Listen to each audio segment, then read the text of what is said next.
The main objectives of a security officer are the protection of life, the protection of property and premises, the prevention of loss and waste, and the prevention and deterring of crime. Let's dive deep into each of these objectives for a better understanding. Number one is to protect life. Protecting life can take many forms. For example, the security officer could be protecting people against some of the following: dangerous or hazardous situations, even something as simple as a slip, trip, or fall. From assault, where the threat or attempt of an assault is sufficient to require an effective response. Or emergency situations, such as fire or flood. Now let me describe a scenario of fire emergency on a building.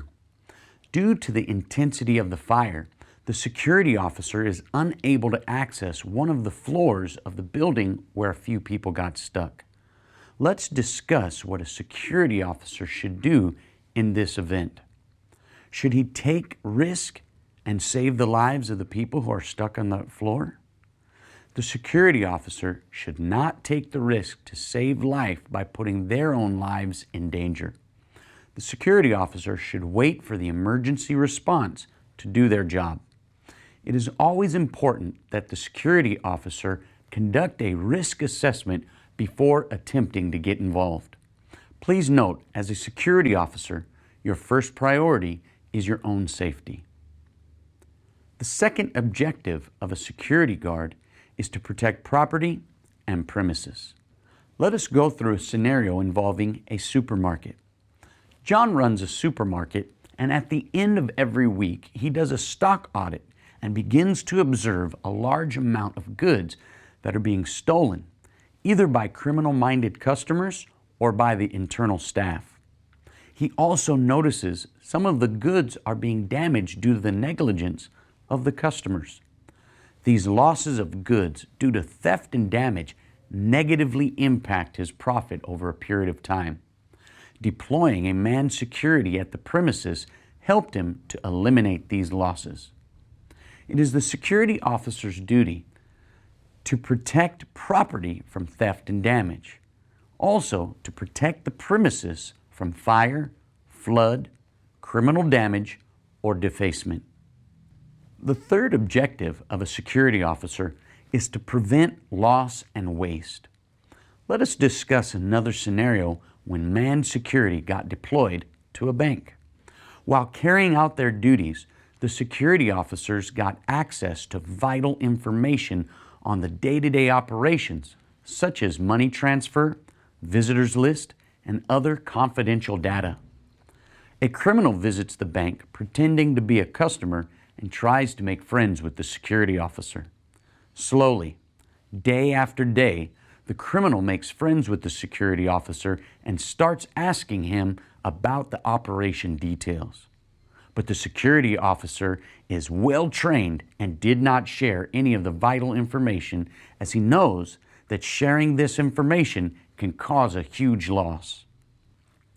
Loss can be caused in three distinct ways. First, loss by theft. Secondly, the loss of property through criminal activities. And third of all, loss when confidentiality is breached. Security officers, carrying out their duties, will come across confidential information. Such information should never be discussed with anyone, including friends or family. Should loss occur due to such information being given to others, serious criminal charges could be brought. Let's examine loss when the client's property is abused. An example is the unauthorized use of the client's computer system to write letters or play games, or the unauthorized use of the client's telephone. To prevent losses, the following methods can be used. Access control methods such as ID cards and passes, signing in and out, or random searches of staff and visitors in accordance with the client's policy.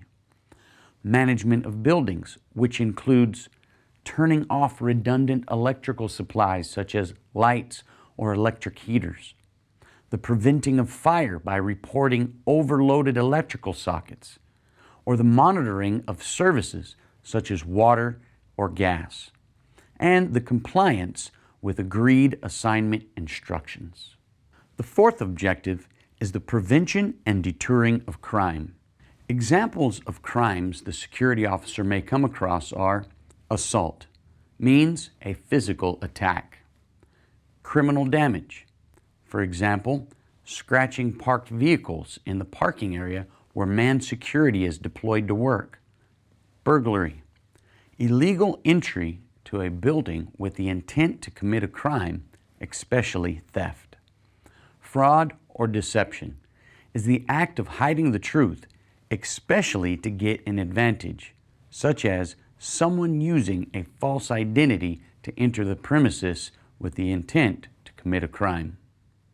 The security guard must also be aware of theft, trespass, robbery, breach of the peace, or public order offenses.